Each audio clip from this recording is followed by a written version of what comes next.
আসসালামু আলাইকুম, সবাই কেমন আছো? আশা করি সবাই ভালো আছো। আলহামদুলিল্লাহ, আমিও ভালো আছি। শুরু করছি।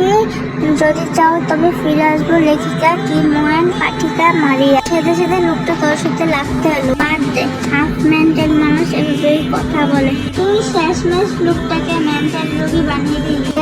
কিভাবে তেরা তেরা কথা বললো। ওকে মেন্টাল বলবো না তো কি বলবো? ইনায়া হেসে বলল, কুল কুল মাই বেবি কুল। বাসায় যাই, অনেক দেরি হয়ে গেছে। আম্মু না জানি কত বকা দিই ওই ল্যান্ডিংটার জন্য। ইনায়া মুচকি হেসে বলল, হয়েছে হয়েছে, তাদের ছেলেটাকে দোষ দিচ্ছিস। এটা তো বুঝি ছেলেটার জন্য দরদ করছে, যা গিয়ে ওর গলায় চলে যা। আমি গেলাম। রাগে খুঁজতে খুঁজতে উইন সাইকেল ঘুরিয়ে বাম দিকে রাস্তায় চলে গেল। পেছনে দাঁড়িয়ে এলো ইনায়া। আসলে একবার এক এক রকম বয়ে যাচ্ছে, তাই তোমরা অনেক বুড়ি। আসলে আমার অনেক ঠান্ডা লাগছে, তাই এক এক রকম বয়ে যাচ্ছে। আর মিস বাই বাই।